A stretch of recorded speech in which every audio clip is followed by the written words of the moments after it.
Alright everyone, we start off today of course talking about the Biden recession. It is likely to be announced today. There is a better than 90% chance that Q2 GDP was negative, possibly more sharply than in Q1.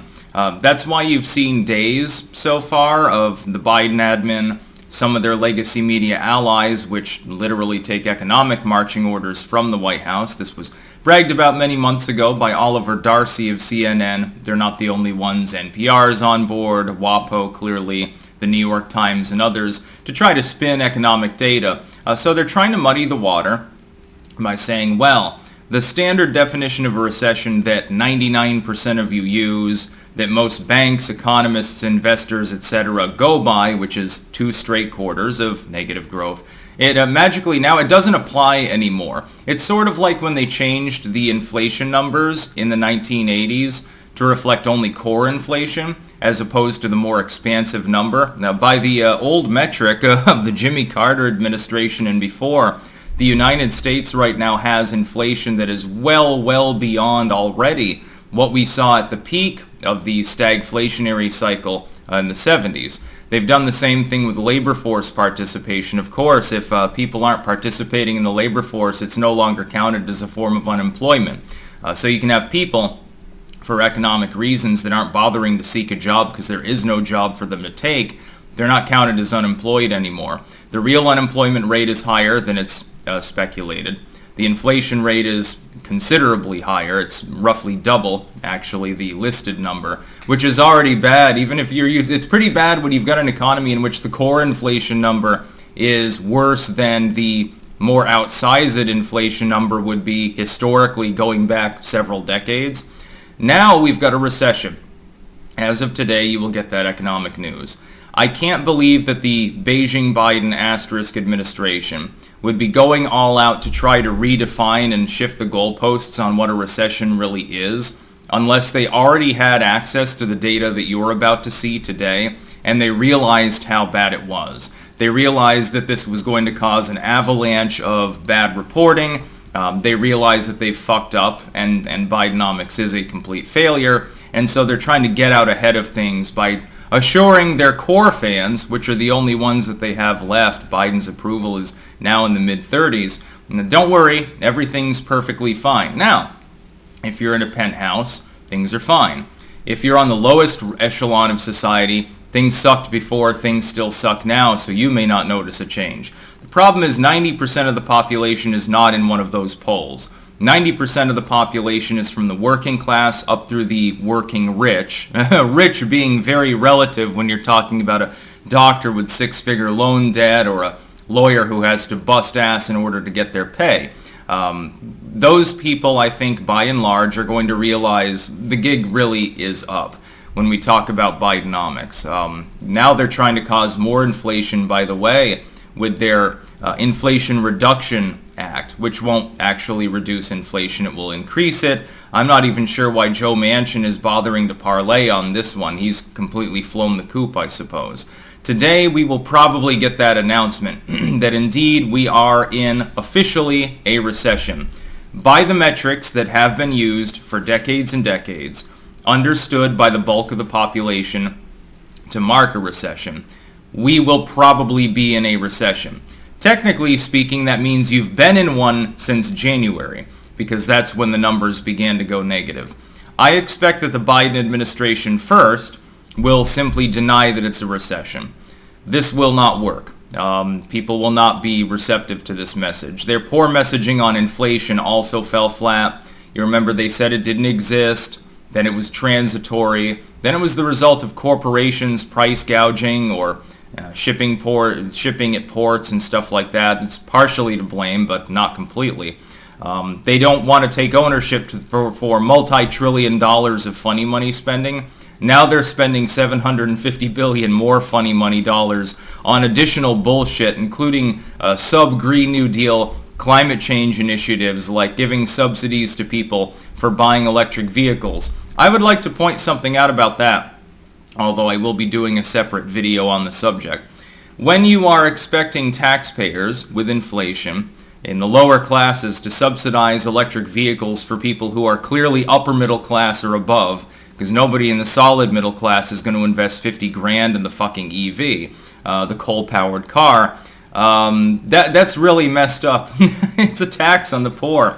And people, there are some people that are in the lower echelons of society that still support this concept because of NIMBYism, pig in a pokerism.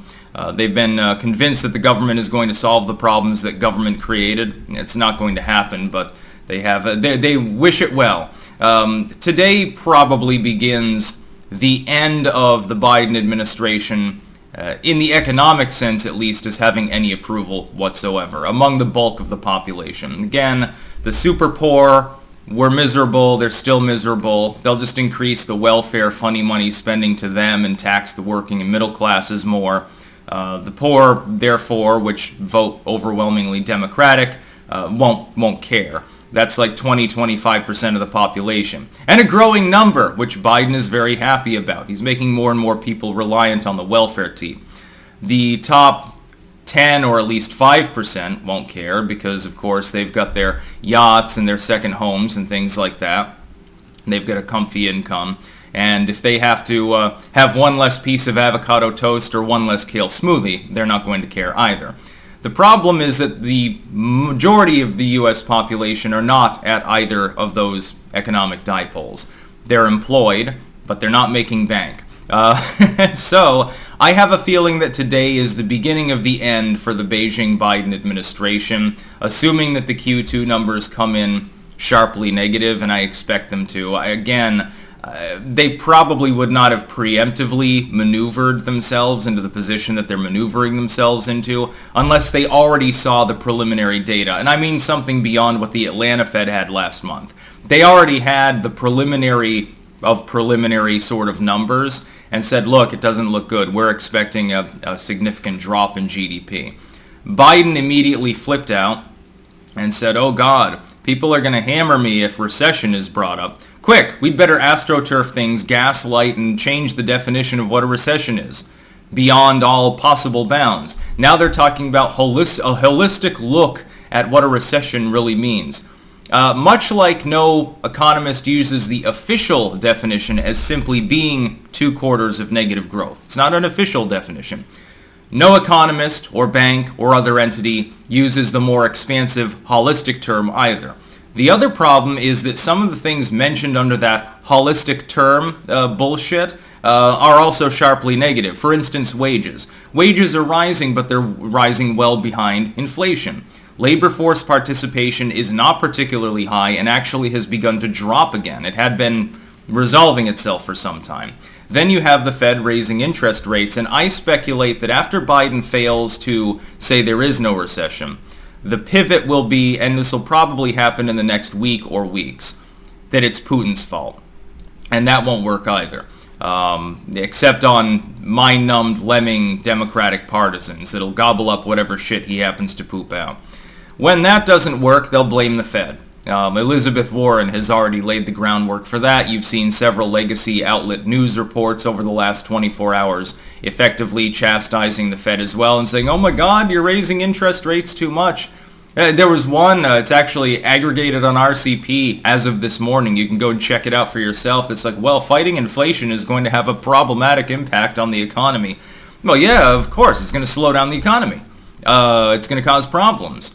The alternative is more inflation. That's what Warren is pushing, and that's what apparently the Joe Biden administration and the Dems in the Senate, even Manchin, are pushing now with the so-called Inflation Reduction Act. You're going to cause inflation to reduce inflation while trusting the Fed to do its job, but then blaming the Fed and throwing them under the bus in a period of time where self-inflicted economic wounds are the root cause of this problem.